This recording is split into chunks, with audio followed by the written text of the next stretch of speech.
stuff where we talk about the past with ghosts. So today we have three special guests all the way from Russia. So let's go to them one by one.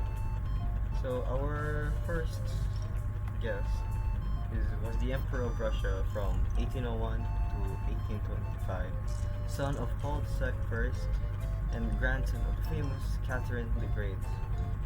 Please welcome Tsar Alexander I, grandson of Catherine the Great.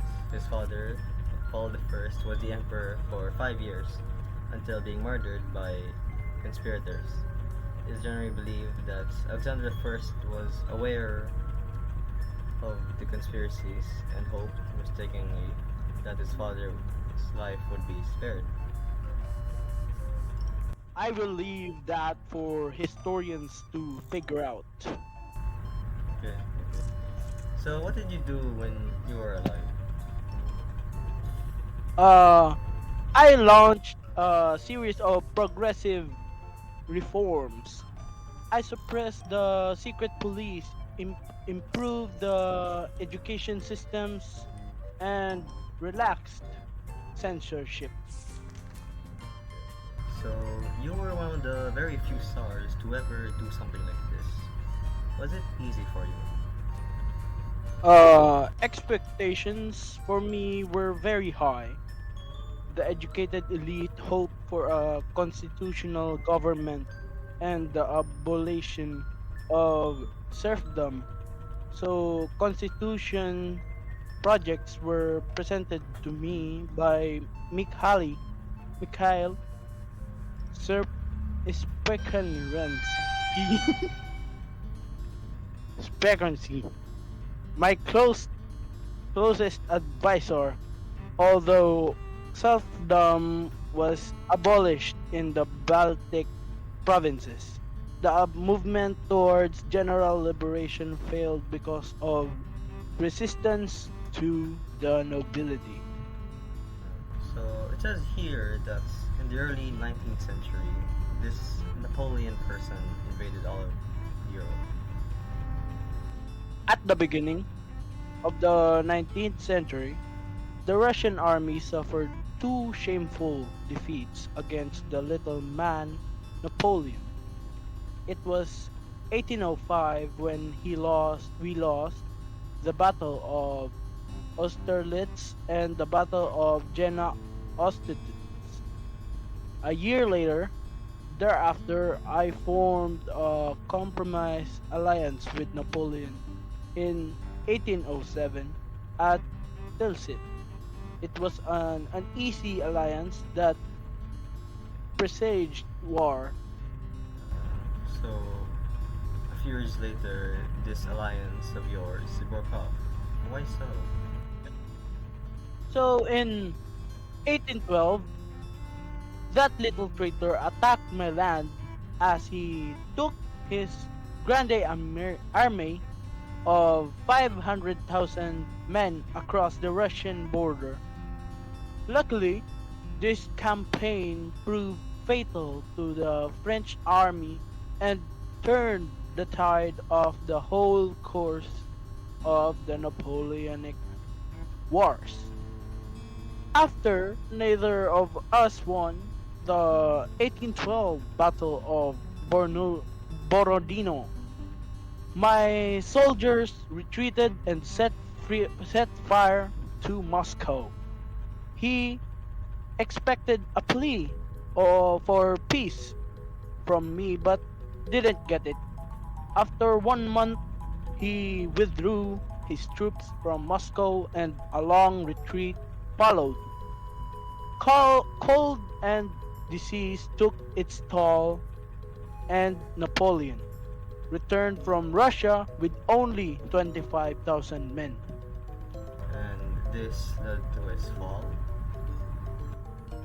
Yeah, yes, of course. Victory over Napoleon placed me among the five powers who set the new order in Europe and the Congress of Vienna, Vienna in 1815.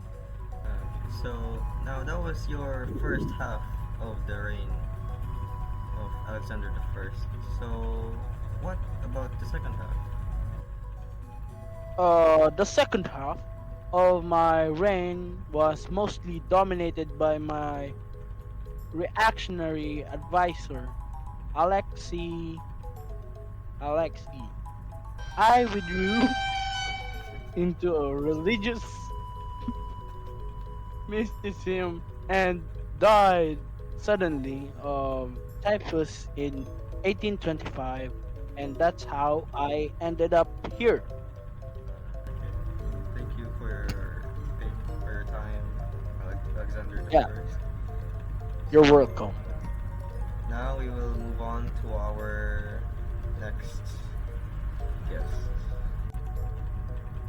Alright, so for next up we have his nephew, the son of his brother Nicholas the First, known to Russia as the Great Reformer. Ladies and gentlemen, please welcome Tsar Alexander II.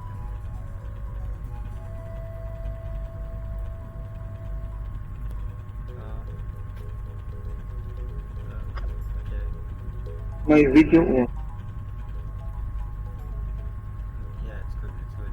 like Alright. if So you copy the rule of Alexander II was an era of liberalism and long-awaited reforms.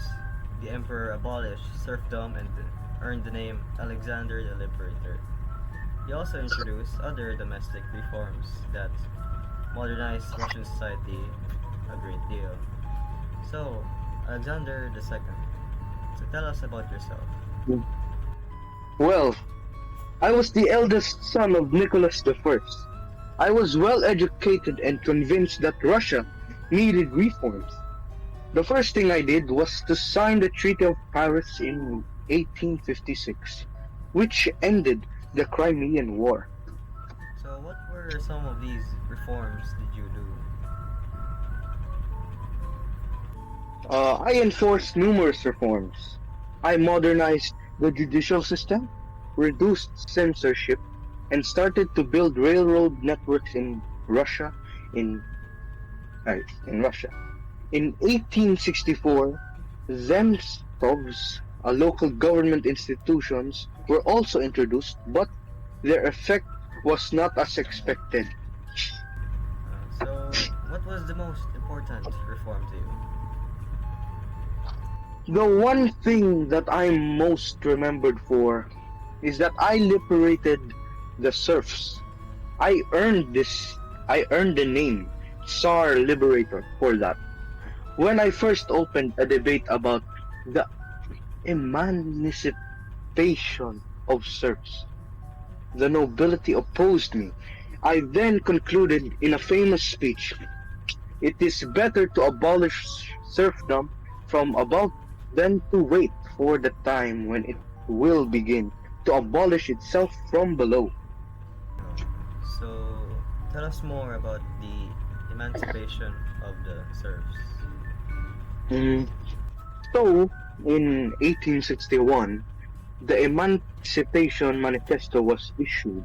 The manifesto finally declared all privately owned serfs free. In 1866, all state-owned serfs were also declared free. These great reforms affected the lives of about 40 million people in all. So, when you meant free, what do you mean by that? Well, they still had to pay the landowners for their allocation of land in a series of redemption payments. So, when the living conditions of people did not improve as fast as it was desired, people became disappointed with me. Members of several radical movements made plans to assassinate me. In 1881, a group of terrorists from the Narodnaya Volya Revolutionary Organization killed me with a bomb. It was not known then that I had been secretly working on a constitution project with my Minister of the Interior, Count Mikhail Loris Melikov. Today, the site of my assassination in St. Petersburg is marked by the church on the Savior on spilled blood, which was built in my memory. Okay, so thank you for your time, Sir Alexander. We shall move on to our final guest. Okay, okay. Alright, so for our final guest, the last reigning emperor of Russia who caused the Russian Revolution of 1905, we have Tsar Nicholas II.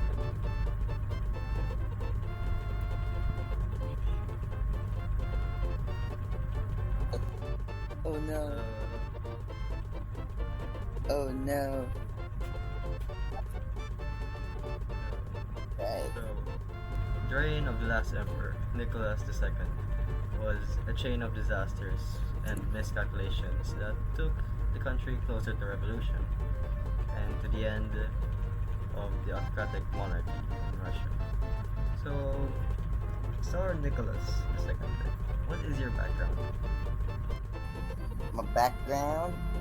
I'm the last Tsar Nicholas II. I believed in my divine right to govern and had no intention of allowing the introduction of a constitution or of making any liberal reforms.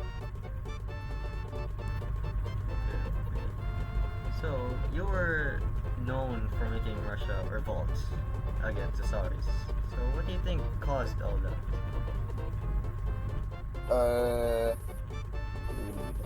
The Russo-Japanese War of 1904 to 1905. It was expected to be a short, triumphant campaign, but it turned out to be a disastrous defeat for us, a cause of international shame and the loss of the greater part of the imperial fleet. Okay, so how did that eventually lead to the now famous Bloody Sunday? The revolution of 1905 was triggered by my armed troops opening fire on so-called peaceful demonstrators near the Winter Palace. Those people had tried to present me with a petition to improve their living condition. The event is yes known today as Bloody Sunday. The Bloody Sunday event resulted in a wave of strikes and mutiny, and I was forced to grant people their basic civil rights, I guess, as well as to create the Imperial Parliament, or Duma. The document was prepared by Prime Minister Sergei Witt and is known as the October Manifesto of 1905. Okay, so what happened with the parliament? Well, I deeply distrusted the Parliament in 1907 after finally establishing my control over the Duma. The newly appointed young Prime Minister Pyotr Stolypin enacted the Agrarian Duma. The newly appointed young Prime Minister, the Agrarian Reform. It was about dismantling the system of rural communities and creating independent farms in the countryside. These progressive reforms produced promising effects, but also created a lot of tensions and were left unfinished. Stolypin himself was killed by radical leftists in 1911. Okay, so what happened after that? The catastrophic results of World War I brought about the February Revolution in 1917. I was forced to abdicate in favor of the provisional government. Me, my wife, Alexandra, our 4 daughters, Olga, Tatiana, Maria, Anastasia, and son Alexei were put under house arrest at Sarskoye Selo, then Tobolsk, and finally Yekaterinburg. A year later, we were all executed by the Bolsheviks as they worried the anti-Bolsheviks would get us during the Civil War. Okay, so thank you for your time, Nicholas II. We shall now get back with the others. Alright, alright. Okay.